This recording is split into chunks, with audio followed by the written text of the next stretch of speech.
Assalamualaikum warahmatullahi wabarakatuh. Waalaikumsalam Ustadz, warahmatullahi. Ustadz mohon pencerahan. Anak-anak sekarang 3 SMA. Alhamdulillah di pesantren yang Asuna sekarang mau kuliah dan maunya negeri di U. Dan doa agar anak-anak mau kuliah di pesantren lagi. Khusus akhwat Ustadz.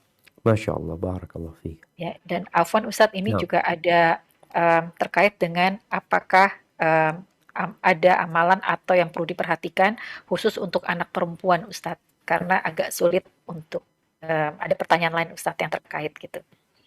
Masya Allah. Naam, ahibati fillah. Kalau bicara anak ya, orang tua tuh benar-benar cemas dengan kehidupan masa depan mereka. Memikirkan mereka. Kalau tadi dikatakan anak itu mau sekolah umum ya. Pergaulan di sana kita tahu laki perempuan. Ketika kos juga jauh dari perhatian orang tua. Maka anak sampai saat ini ingin mengajak bersama-sama ya untuk membangun sebuah perguruan tinggi yang alhamdulillah di Jogja mungkin teman-teman sedang mau bikin di sana ya.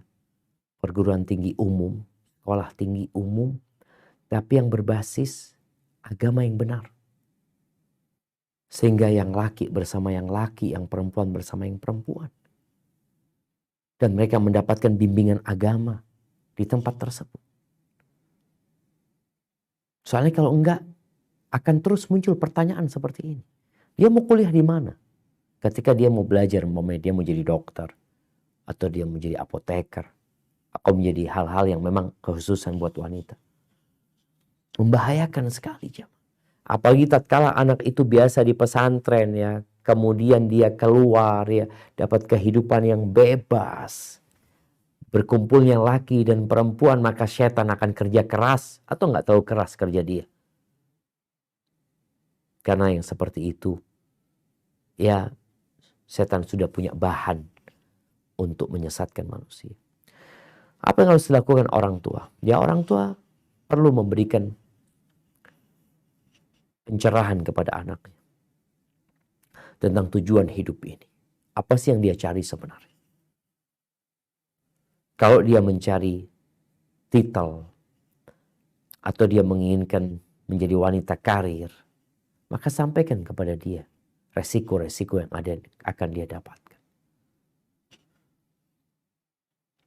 Kemudian kalau akhirnya anak itu nggak bisa ditahan ya, maka orang tua harus super ketat ya dalam mengawasi itu anak. Carikan tempat kos khusus wanita yang ada kajiannya. Karena Anda lihat contohnya di Jogja ya, Masya Allah. Di situ ada ma'had ilmi ya. Ada ma'had untuk anak-anak yang kuliah. Jadi anak-anak kuliah, tapi mereka juga mondok. Itu mungkin dapat menjadi solusi. Ketika anak itu memaksakan diri dengan catatan, dia kuliah tapi mondok. Pulangnya itu ke pondok. Ya rumah kos-kosan ya, cuma di situ ada program rutin seperti menghafal Al-Quran, belajar agama ya, dengan harapan anak-anak itu dapat bimbingan agama yang cukup.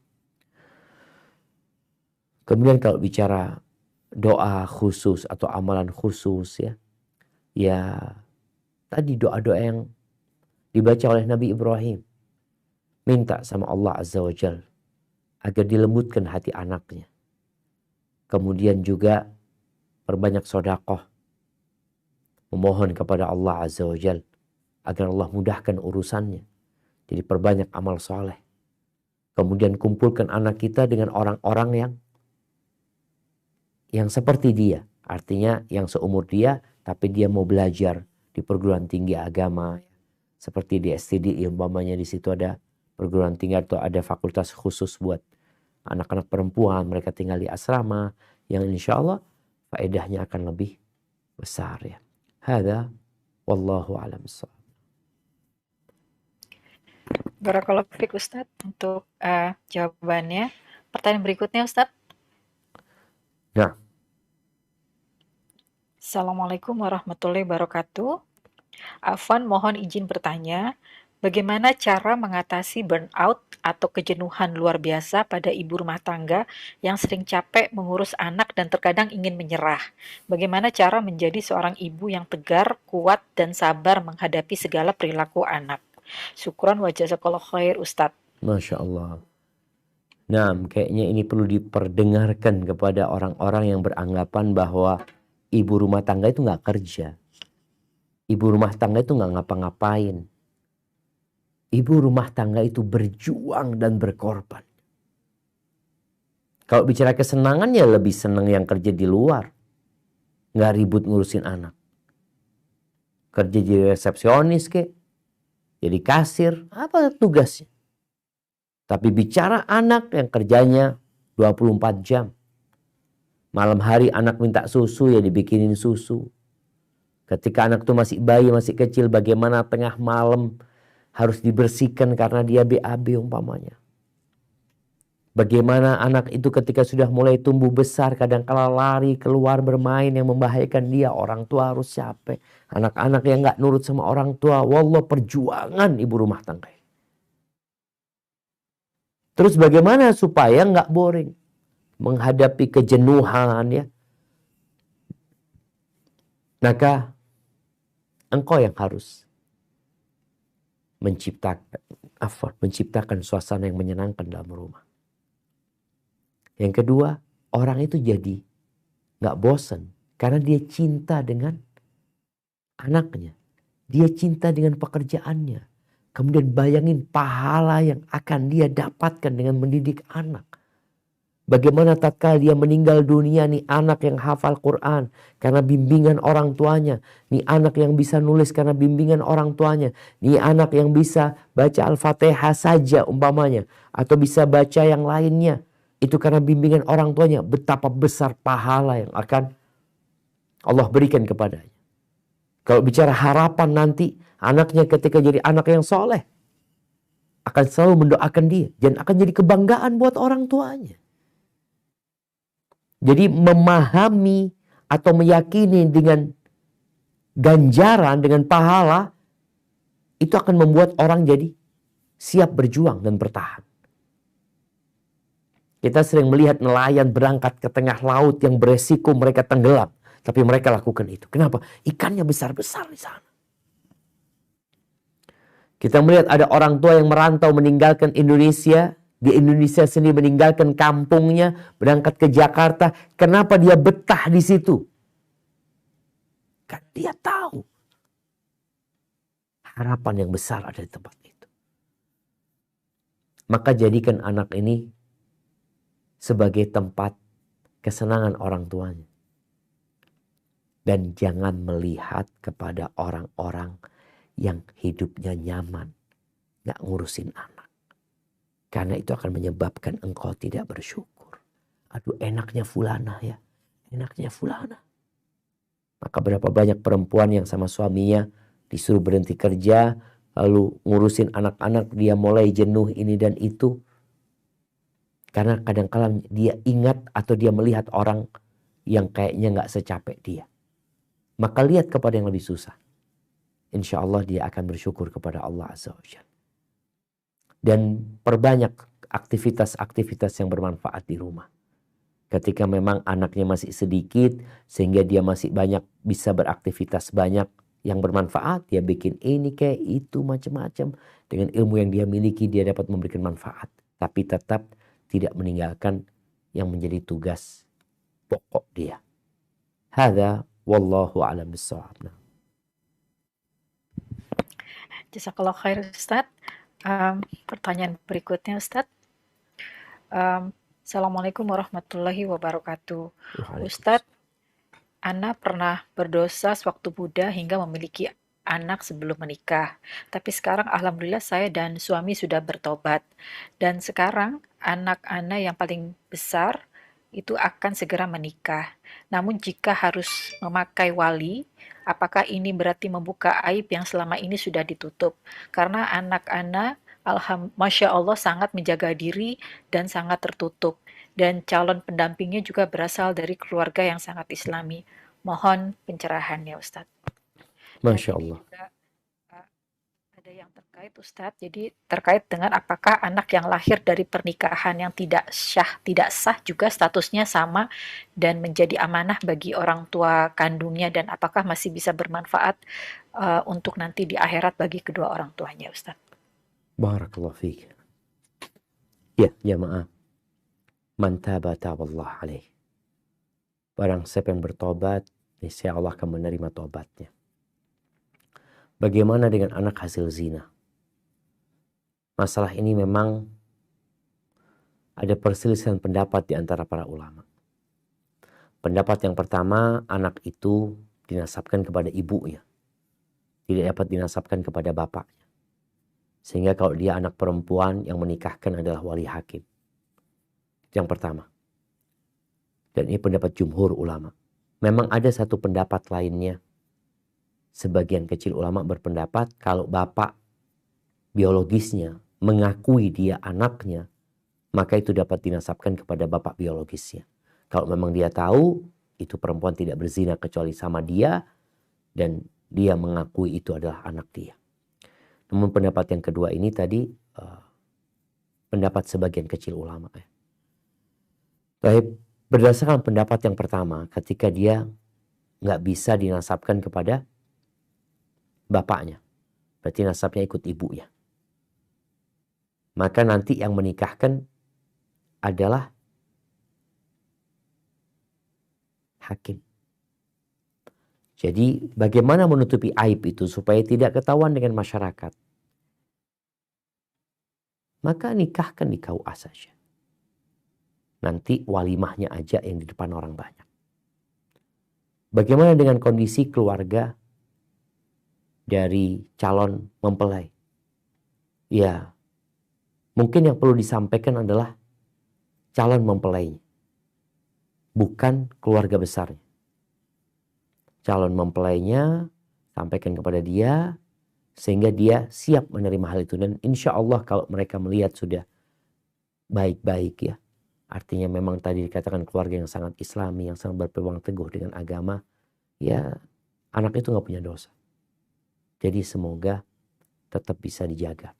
Cuma memang tadi ada pendapat kedua, Anda sampaikan ini karena mungkin engkau akan mendapatkan fatwa yang mengatakan nggak apa-apa, katanya. Ya memang benar, ada yang berpendapat seperti itu. Bagaimana dengan anak dari pernikahan yang tidak sah? Nah, perlu dilihat tidak sahnya karena apa. Kalau dia bukan anak zina, tapi pernikahan yang dianggap oleh orang itu sah. Contohnya, kadangkala ada suami istri yang dia menikah dengan wali hakim karena dua orang yang saling mencintai umpamanya, kemudian dia kabur nggak direstui orang tua, yang menikahkan mereka adalah hakim atau ustadz kadangkala di mana. Padahal yang berhak menikahkan adalah walinya. Namun karena mereka nggak tahu, mereka anggap itu sah. Maka bagaimana dengan anak-anaknya? Maka anak-anaknya boleh dinasabkan kepada bapak ibunya tadi. Karena ini namanya nikah syubhat. Jadi seakan-akan sah padahal nggak sah. Maka hendaklah mereka mengulangi pernikahannya. Adapun anak-anak itu apakah tetap akan memberikan manfaat kepada orang tuanya? Jamaah rahimakumullah. Yang nggak punya anak, kalau dia didik anaknya orang menjadi seorang guru, maka insya Allah anak-anak itu akan memberikan manfaat kepada gurunya ini. Karena di antara amalan yang tidak terputus itu adalah au ilmin yuntafa'u bihi, atau ilmu yang bermanfaat. Dimanfaatkan ilmu itu terus. Sehingga yang ngajari ilmu tersebut akan terus mendapatkan manfaat. Doa dari dia. Biasanya kadang-kadang doa murid buat gurunya lebih besar daripada doa buat orang tuanya yang orang tuanya zalim mungkin ya. Maka tetap dia akan mendapatkan manfaat dari doa-doa anak-anak itu kalau mereka mendoakan kedua orang tuanya atau gurunya tadi. Hadza wallahu a'lam bissawab. Nah. Barakallahu fiik Ustadz. Berikutnya kita akan terima pertanyaan langsung. Ukhti Misra, tafadholi, satu pertanyaan dan singkat.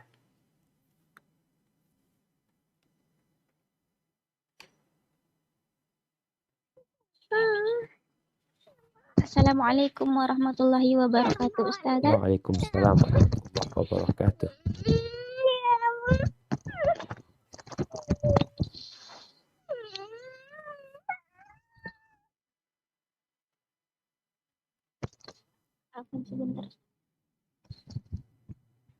Ustadz, izin bertanya Ustadz.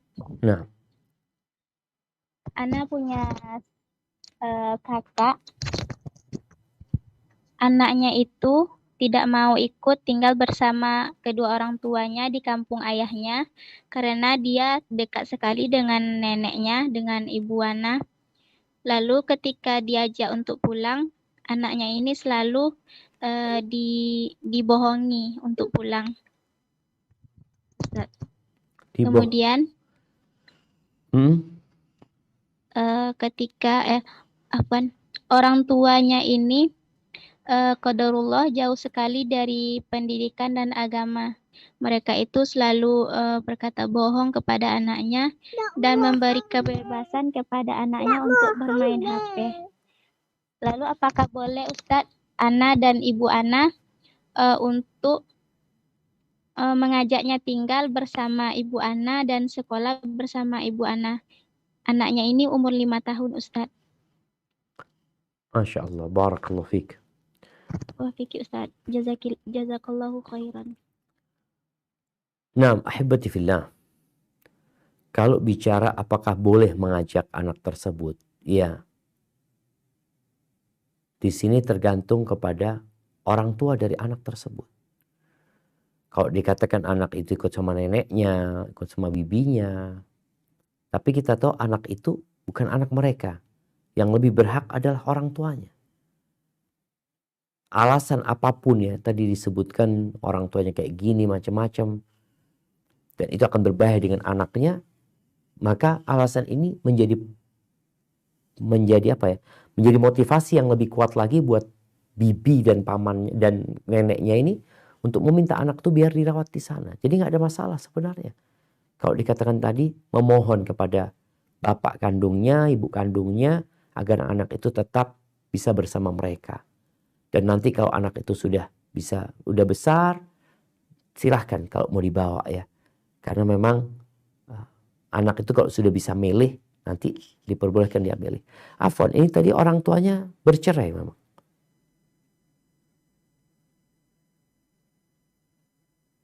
Nah,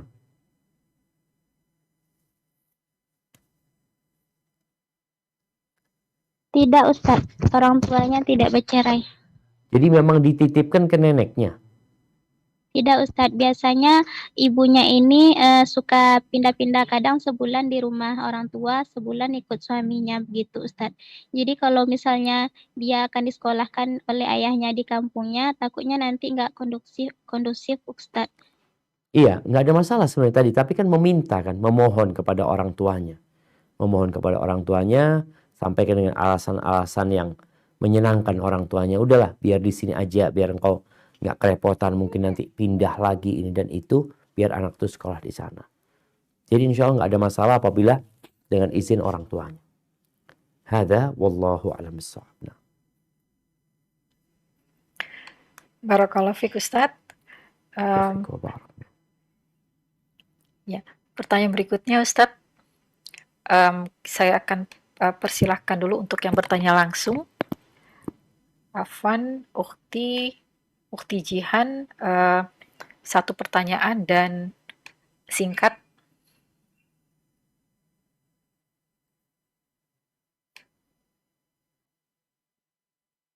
Assalamualaikum warahmatullahi wabarakatuh, Ustadz. Waalaikumsalam warahmatullahi wabarakatuh. Assalamualaikum Ustadz. Tadi Ustadz merekomendasikan beberapa doa untuk dibacakan untuk supaya kita punya anak yang soleh. Itu doanya pas sholat atau langsung didoakan ke anaknya ya Ustadz? Mohon nasihatnya Ustadz. Jazakallahu khairan. Masya Allah, barakallahu fiik. Iya, kalau bicara kapan membaca doa tersebut, maka boleh jadi dia baca di waktu-waktu yang mustajab. Antara azan dan qomat. Ini kalau bicara waktu mustajab. Artinya doa itu bisa dibaca kapan saja sebenarnya. Tapi tatkala waktunya mustajab, ketika kita sujud umpamanya, ketika kita sebelum salam, atau di sepertiga malam akhir ketika Allah mengabulkan doa-doa hambanya. Jadi memohon tanpa anaknya ada. Tapi ketika dia sedang bawa anak itu, kemudian dia mengatakan kepada Allah, Rabbi ij'alni muqimas shalah wa min dzurriyyati. Ya Allah, aku mohon kepada Allah agar Engkau menjadikan kami orang yang mendirikan surga dari anak keturunanku. Jadi dia sambil menggendong anaknya sambil minta sama Allah, nggak ada masalah seperti itu. Tapi doa itu bisa dibaca kapan saja. Ketika turun hujan ya kita minta sama Allah Azza wa Jalla. Jadi jangan pernah berhenti berdoa memohon kepada Allah. Terus berdoa, terus berdoa. Para ulama menyebutkan berdoa itu seperti orang ngetuk pintu. Terus diketuk pintu Allah Subhanahu wa taala. Terus lama-kelamaan dibukain sama Allah Azza wa Jalla. Jangan pernah putus asa. Karena Allah tidak akan pernah bosan sampai kita yang bosan lebih dahulu. Hadza wallahu a'lam bissawab. Barakallahu fiik Ustadz. Tanya berikutnya Ustadz. Nah, Bismillah, saya ibu dari 3 orang anak dan saat ini sedang mengandung anak keempat. Masya Allah. Alhamdulillah saya dipercaya Allah anak ketiga saya terlahir Down syndrome, bocor jantung dan ada kelainan fisik yang membutuhkan saya harus seumur hidupnya selalu berurusan dengan tim dokter. Sebagai perempuan, ibu rumah tangga, mood selalu naik turun karena tidak mudah menjadi saya. Saya dan suami sering lemah hati menanggapi omongan orang-orang terutama keluarga terdekat. Bagaimana Ustadz agar hati selalu stabil, tidak cengeng dan tidak lemah menerima ucapan yang menyinggung tentang anak spesial kami, terutama omongan dari keluarga terdekat. Masya Allah, barakallahu fiik. Ahibati fillah. Ketahuilah bahwasanya dunia ini negeri bala. Orang-orang mungkin yang sekarang ngomong gak enak tentang orang yang kasih bala dengan anak yang seperti ini. Nabi SAW menceritakan, yawaddu ahlul afiyati yaumal qiyamah. Kelak pada hari kiamat orang-orang yang hidupnya nyaman, yang mungkin tadi anak-anaknya semua sehat ya. Tatkala hari kiamat melihat Allah membagikan pahala buat ahli bala, buat orang yang hidupnya penuh dengan bala. Tadi disebutkan ibu ini harus berurusan dengan tim dokter mungkin sepanjang hidupnya. Jadi bala itu bukan hanya sehari, 2 hari, sebulan, 2 bulan. Tapi bala itu seumur hidup bahkan dibawa mati mungkin. Atau sampai mati. Ketika melihat Allah membagikan pahala kepada orang-orang yang dikasih bala itu, mereka kepingin. Yang senang-senang ini kulitnya digunting-gunting jamaah badannya itu. Karena melihat betapa besarnya pahala yang Allah berikan kepada orang yang hidupnya penuh dengan bala. Maka buat ibu, ingat, wabasyiris sabirin. Berikan kabar gembira kepada orang-orang yang bersabar. Ini sebuah kabar gembira yang begitu indahnya. Tatkala engkau lemah, engkau sholat. Engkau mengadu sama Allah Azza wa Jalla. Ketika ada omongan yang tidak enak, Nabi SAW jamaah sepanjang di kota Mekah 13 tahun. Bagaimana orang menyebut beliau majnun, orang gila, penyihir. Di jalanan itu omongan disebutkan terus. Maka Nabi bersabar. Dan agar engkau lebih kuat, lihatlah kepada yang lebih susah hidupnya daripada engkau. Yang lebih berat ujiannya daripada dirimu. Alhamdulillah engkau punya anak, ujiannya seperti itu. Bagaimana kalau anakmu jadi penjahat, jadi pembunuh. Kalau anakmu menjadi orang yang nakal. Engkau alhamdulillah ujianmu hanya seperti itu. Nabi SAW menyuruh kita untuk melihat kepada yang di bawah kita. Unzuru ila man huwa asfala minkum. Wala tanzuru ila man huwa fawqakum. Jangan ngelihat kepada yang di atas kalian. Kenapa? Fahuwa ajdaru an la tazdaru ni'matallah alaikum. Karena hal itu akan membantu kalian untuk tidak meremehkan nikmat yang Allah berikan kepada kalian. Dan terus baca la haula wala quwata illa billah. Kemudian jangan pernah buruk sangka sama Allah. Jangan pernah buruk sangka sama Allah. Kenapa? Allah lebih sayang kepada kita daripada orang tua kita. Allah lebih sayang sama kita daripada anak-anak kita. Ketika Allah memberikan sesuatu kepada kita, boleh jadi Allah sudah sediakan tempat yang tinggi di surga yang amalan kita gak cukup. Maka Allah kasih bala agar kita bisa mencapai tempat tersebut. Dan banyak membaca Rabbana atina fid dunya hasanah wa fil akhirati hasanah wa qina adzabannar. Semoga dengan itu engkau bisa tabah Tapi tatkala imannya lemah lagi, baca doa lagi, sholat lagi, lihat kepada yang di bawahnya lagi. Dan kehidupan dunia ini adalah penjara buat orang yang beriman. Hadza wallahu a'lam bishawab. Sepertinya kita ke pertanyaan terakhir ini. Ya. Insya Allah Ustadz. Baik Ustadz, pertanyaan terakhir Ustadz. Bismillah, Ustadz mohon nasihatnya. Saya memiliki 3 orang anak laki-laki, tapi saya lihat anak saya yang paling kecil yang sekarang kelas 1 SMP, kelas 2 SMP, sejak SD agak aneh dan cenderung untuk semangat melihat laki-laki yang berparas tampan. Karena was-was kelas 2 SMP, kemarin saya paksakan untuk masuk pesantren khusus ikhwan. Namun saya mulai mendengar keluhan dari beberapa anak karena anak saya yang kadang terlalu mengganggu teman kelasnya. Mohon nasihatnya Ustadz, apa yang harus saya lakukan? Apakah saya harus menceritakan ke Ustadz di pesantren tentang kekhawatiran saya tentang anak? Dan apakah baiknya saya kembalikan ke sekolah umum agar anak saya bisa bergaul dengan akhwat juga? Barakallahu fiik Ustadz. Masya Allah, barakallahu fiik. Naam ahibati fillah. Apa yang harus dilakukan orang tua? Tadi kita sampaikan, hendaklah orang tua jadi orang yang soleh. Perbaiki hubunganmu sama Allah Azza wa Jalla. Tambah sholatmu, tambah puasamu, tambah ngajimu, tambah zikirmu. Bagaimana cerita Sa'id bin al-Musayyib ya, dia mengatakan kepada anaknya, la azidanna fi salati. Aku akan tambah sholatku agar Allah menjagamu. Orang tua ketika punya masalah seperti itu seharusnya dia lebih mendekatkan diri kepada Allah sebelum berpikir hanya sebab duniawi. Kita perbaiki hubungan kita sama Allah. Yang kedua, perbanyak doa buat anak. Tapi yang ketiga, perlu disampaikan kepada ustadz yang ada di situ. Sehingga ustadz itu akan memberikan pengawasan khusus buat anak tersebut. Akan mendidik anak itu dengan didikan yang lebih mungkin. Akan berusaha untuk memberikan bimbingan kepada dia mungkin secara pribadi dipanggil anak itu ya. Karena jangan berpikir ketika dimasukkan ke sekolah umum agar kenal sama akhwat. Wallahi jemaah, kita lihat ada laki-laki yang sudah menikah dia, tapi dia nggak suka sama istri. Kalau bicara kecenderungan tadi, ini bicara penyakit yang harus diobatin. Bukan dengan kumpul dengan perempuan kemudian dia jadi senang sama perempuan. Enggak, dia akan tetap melihat laki-laki. Maka hendaklah diobatin, bukan dikembalikan ke sekolah umum, tapi bagaimana datang ke sekolahan, ngobrol sama gurunya, ceritakan semuanya tentang anak itu. Kemudian juga nanti perlu konsultasi sama ustadz juga bagaimana memperbaiki anak itu ketika di rumah ya. Ana masih ingat dia dengan cerita seorang perempuan yang dia konsultasi, dia ngomong, Ustadz, ana punya suami, ana sudah nikah 7 tahun. Ustadz, ana gak pernah disentuh sama dia Ustadz. Sudah 7 tahun. Ana sampaikan banyak pencerahan lah kepada dia. Kemudian terakhir ana ngomong, mungkin juga perlu konsultasi sama psikiater muslim ya. Psikiater yang udah paham sunnah, udah ini. Apa kata perempuan itu? Psikiater.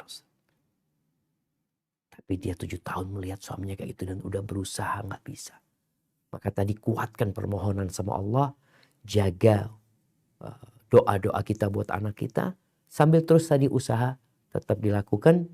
Dan segera datang ke sekolahannya. Ngobrol sama ustadznya. Agar mereka tahu sehingga mereka memberikan perhatian khusus. Atau memberikan terapi khusus buat dia nantinya.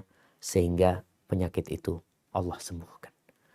Hadza wallahu a'lam bishawab. Itu yang dapat Anda sampaikan. Kurang lebihnya mohon maaf ya maaf. Karena memang waktu sholat asar di Jember ini berbeda dengan di Jakarta.